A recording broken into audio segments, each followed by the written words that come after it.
Hello everyone, welcome to Civil Friend, and today I am continuing the lecture of Engineering Mechanics. कल हम लोगों ने बात कर ली थी कि रिजल्टेंट ऑफ फोर्स, अगर हमें दो फोर्स एक्ट कर रहे हैं किसी एक पॉइंट पे, तो उनका रिजल्टेंट फाइंड आउट करने का लॉ हम पढ़ रहे थे।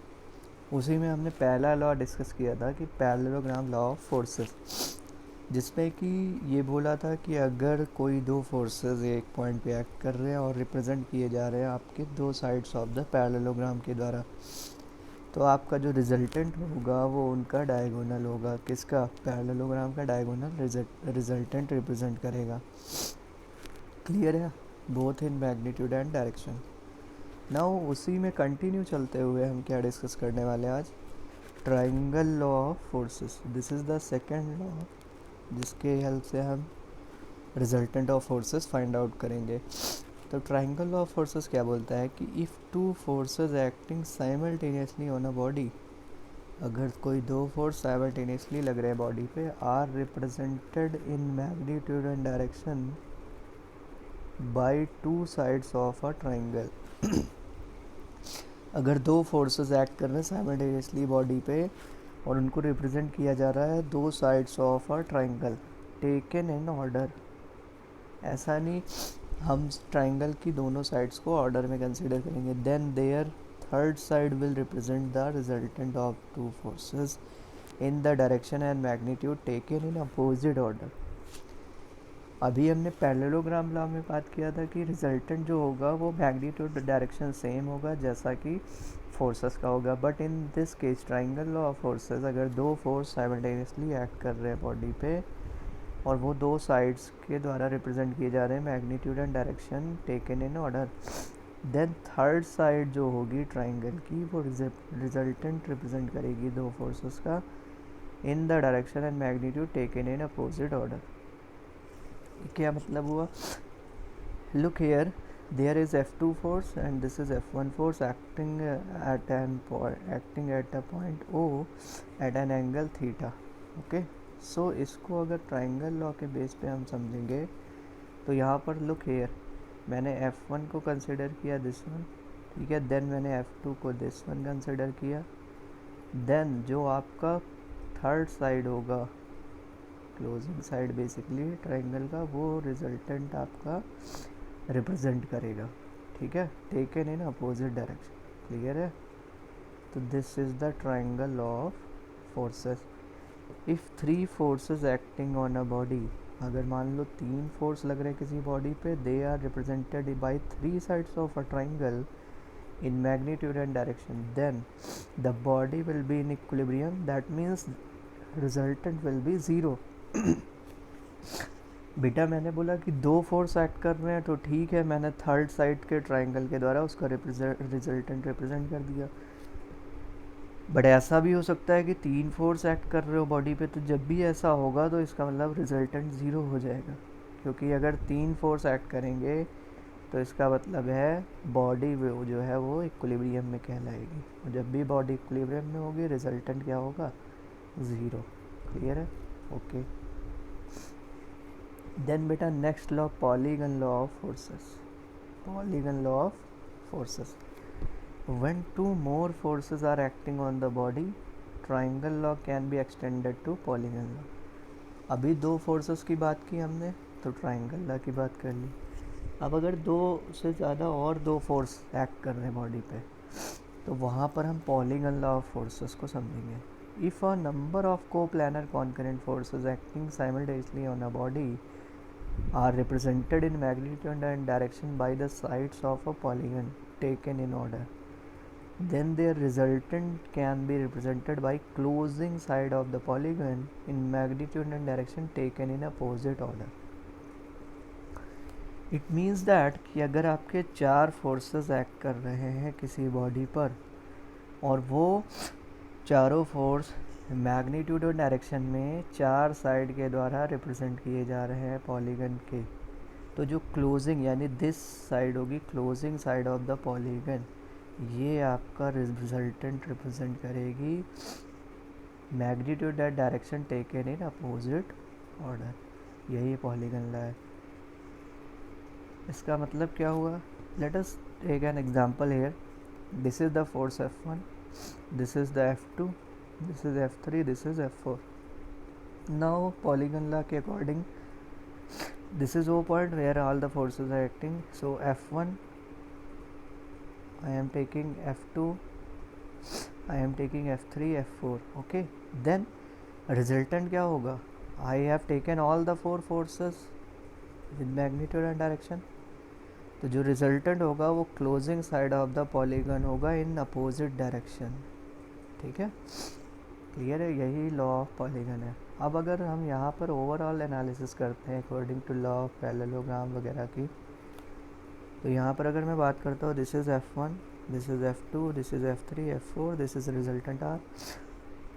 तो अगर यहाँ पर मैं बात करूँ ट्राइंगल लॉ ऑफ फोर्सेस, तो ये F1 F2 है, ये आपका थर्ड साइड हो जाएगा जो इनके बीच का रिजल्टेंट शो करेगा R1. यानी R1 क्या होगा? Resultant of F1 and F2. Clear है? इसके बाद look here, this is the F3, this is the F4. Okay, so R2 is the resultant of R1 and F3. जो R2 होगा, this is the R1, this is the F2. तो जो R1 यहाँ पर है, सॉरी R2, दिस वन, ये आपका resultant represent करेगा किसका? F3 and R2, sorry F3 and R1. This is the resultant of R1 and F3 R2. Then R is the resultant of R2 and F4. R जो है वो किसका resultant है? This R2 and F4. ठीक, तो इस तरह से हम सॉरी रिजल्टेंट की डायरेक्शन और रिजल्टेंट पता लगाते हैं by using these different laws of parallelogram, law triangle law of forces and law of polygon. Clear है? इसके बाद जो मेरा टॉपिक है, it is composition of forces.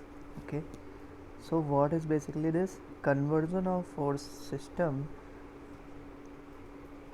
or we can say system of forces into an equivalent single force system is known as composition. It means that कि हमारे पास बहुत सारे फोर्स एक्ट कर रहे हैं, F1 F2 F3 F4. इन सारे forces को convert कर दें एक सिंगल फोर्स सिस्टम में, तो इस कन्वर्जन को बोलते हैं composition of forces. Let us to give an example here. Look here, these are the forces F1 F2 F3 and F4. These are acting at particular. F1 is alpha 1 from the x-axis, this is F2 alpha 2 from the x-axis, F3 alpha 3 from x-axis, and F4 alpha 4 from x-axis. Now resolving the forces along x-axis and y-axis we get. अब हम forces को resolve करना सीख रहे हैं. कल हमने बोला था, रिजॉल्विंग की बात की थी जब मैंने रिजल्टेंट फोर्स का नाम लिया. तो रिजॉल्विंग आज समझते क्या होता है. तो अलॉन्ग एक्स एक्सिस जब रिजॉल्व करेंगे तो समेशन ऑफ एफ एक्स लिखते हैं इज इक्वल टू. अब देखो यहाँ पर F1 के दो कंपोनेंट होंगे, एक वाई एक्सिस के अलॉन्ग, दिस वन, ये कंपोनेंट क्या होगा? F1 साइन अल्फ़ा 1, एंड एक इधर होगा एक्स एक्सिस के अलॉन्ग, ये क्या होगा? F1 cos alpha 1. क्लियर है? जिस साइड एंगल होता है, जिस साइड से बन रहा होता है, उधर कॉस कंपोनेंट होता है, और अपोजिट साइड साइन कंपोनेंट. यही ध्यान रखना रिजॉल्व होता है. F1 कॉस अल्फ़ा 1, मैं एक्स राइट साइड जो भी जा रहे हैं फोर्सेस इधर के, वो पॉजिटिव ले रहा हूँ, तो ये F1 cos alpha 1 positive. Now this F2 का दिस कंपोनेंट बनेगा ये वाला F2 cos alpha 2. This one is in this direction, left जा रहा है एक्सिस से. ठीक है, तो ये minus F2 cos alpha 2 minus F3 cos alpha 3, this one. इसका जो यहाँ पे कंपोनेंट आएगा ये F3 कॉस अल्फ़ा 3 आएगा. ये भी नेगेटिव जाएगा क्योंकि इस साइड जा रहा है. ठीक है, F4 कॉस अल्फ़ा 4, ये जो कंपोनेंट आएगा F4 फोर्स का, F4 cos alpha 4, this one is positive because it is moving towards right. ये हो गया x डायरेक्शन में रिजॉल्विंग ऑफ फोर्सेस. अब y डायरेक्शन में करते हैं. सो समेशन ऑफ y लिखेंगे, यस और नो? ओके, सो F1 साइन अल्फ़ा 1, बेटा F1 का इधर कंपोनेंट दिस वन, जितना अप साइड होगा वो पॉजिटिव लेंगे, down side negative. F1 sine alpha 1 up side जाएगा पॉजिटिव। इसी तरह से F2 इसका भी जाएगा दिस वन अप साइड, तो ये भी पॉजिटिव। देन F3 माइनस आया क्योंकि इसका F3 का डाउनवर्ड डायरेक्शन में आएगा, इस डायरेक्शन में। F4 साइन अल्फ़ा 4 इसका भी डाउनवर्ड डायरेक्शन में। तो जो भी डाउनवर्ड होगा वाई के एक्सिस के केस में हम नेगेटिव साइन, अपवर्ड वालों के साथ पॉजिटिव साइन। इसी तरह से एक्स एक्सिस के अलॉन्ग जो भी राइट वर्ड जाएगा पॉजिटिव, लेफ्ट वर्ड जाएगा तो नेगेटिव, ध्यान रखना है, ठीक है। इसके बाद अब जो भी रिजल्टेंट होगा वो एक पर्टिकुलर एंगल पे होगा, तो रिजल्टेंट के कंपोनेंट ऑफ रिजल्टेंट करेंगे along X axis R cos theta. X axis के अलॉन्ग जो रिजल्टेंट का कंपोनेंट होगा वो होगा R cos theta, and Y axis के अलॉन्ग जो रिजल्टेंट का कंपोनेंट होगा R sine theta. Okay, this R means resultant of all the forces acting at the point making angle theta with the horizontal. ये उन सारे forces का resultant है जो एक्ट कर रहे हैं एक पॉइंट पे एक एंगल थीटा बनाते हुए विद द हॉरिजॉन्टल, ठीक है। ये उन सारे फोर्सेस का क्या है, रिजल्टेंट है। तो मैं ऐसा लिख सकता हूँ R cos theta is equal to summation of F X, जो कि अभी सारे एक्स एक्सिस के अलावा फोर्सेस का रिजल्टेंट है। तो एक्स डायरेक्शन में मैंने रिजल्टेंट का कंपोनेंट किया, तो ये इसके इक्विवेलेंट हो जाएगा summation of F x, this one. And resultant का जो वाई एक्सिस के लॉन्ग कंपोनेंट है ये समेशन ऑफ एफ वाई के बराबर हो जाएगा। Now adding both and squaring, so इन दोनों को ऐड कर दो और स्क्वायर कर दो, तो R square cos square theta plus sine square theta summation of F X square plus summation of F Y square. Cos square theta plus sine square theta is equal to 1 by trigonometry. So यहाँ से resultant का एक और formula हमें मिल के आया, resultant is equal to under root of summation of F X square plus summation of F Y square. ये भी याद है। इसके बाद नेक्स्ट, अगर मुझे डायरेक्शन चाहिए रिजल्टेंट की, then tan theta is equal to summation of F Y upon summation of F X, summation of F Y upon summation of F X, clear है। This one summation of F Y perpendicular upon base, this one. So summation of fy upon summation of fx will give you the direction of the resultant. Note यहाँ पर है एक, a body which is in under coplanar concurrent system of forces will be in equilibrium if resultant is 0. अगर resultant 0 होगा, ठीक है, तो वो बॉडी जो है वो इक्विलिब्रियम में होगी, ये ध्यान रखना। और अगर बॉडी इक्विलिब्रियम में है तो रिजल्टेंट 0 होगा, ठीक है। और we can say summation of F X equal to 0, summation of F Y equal to 0। तो जब भी बॉडी इक्विलिब्रियम में करनी होगी तो समेशन ऑफ एफ एक्स 0 करना होगा, समेशन ऑफ एफ वाई 0 करना होगा, ठीक है, क्लियर है। जो कि हम आगे आने वाले टाइम में करेंगे, यही पूरे मैकेनिक्स में करेंगे। इसके बाद next, resolution of forces. Composition हमने सीख लिया, अब resolution of forces. So replacing force F by two force along x and y axis acting on the same body is called resolution of forces. इसका case 1 लेते हैं। Suppose मैंने ये F sin theta इसका वर्टिकल कंपोनेंट है, F cos theta horizontal component, then क्या हो जाएगा, एफ एक्स जो है वो F cos थीटा के बराबर हो जाएगा। x डायरेक्शन में मैंने इसका एक कंपोनेंट ले लिया एफ एक्स, तो वो किसके बराबर होगा, F cos थीटा। इसी तरह से एफ वाई किसके बराबर होगा, एफ साइन थीटा, क्लियर है।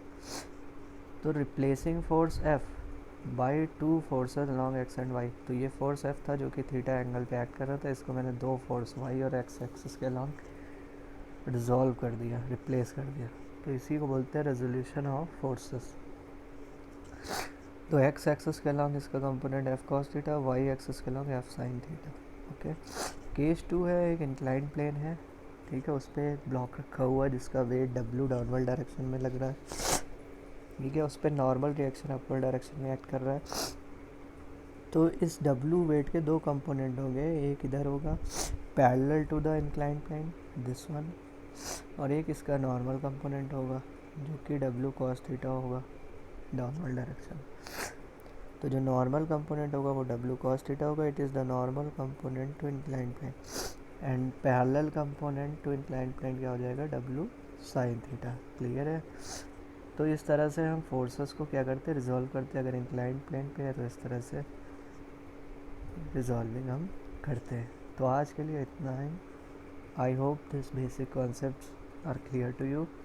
आगे आने वाले टाइम में हम कुछ क्वेश्चंस भी देखेंगे on resolution of forces and composition of forces, तो हमें बेटर अंडरस्टैंडिंग होगी कॉन्सेप्ट की। ठीक है, यहाँ से नोट पॉइंट ये, resolution is the reverse process of composition. Clear है? कंपोजिशन में क्या करते हैं, अभी हमने सीखा, sorry, conversion of force system of forces into an equivalent single force. वहाँ पर इक्विवेलेंट फोर्स सिस्टम कंसिडर करते हैं। यहाँ पर क्या है, रेजोल्यूशन में हमारे पास फोर्स एफ था, इसको हम वाई एक्सिस के अलॉन्ग अलग कंपोनेंट ले रहे हैं और एक्स एक्सिस के अलॉन्ग अलग कंपोनेंट। तो resolution is the reverse process of composition. Okay, so good luck, keep preparing yourself for the exam, God bless you, thank you all.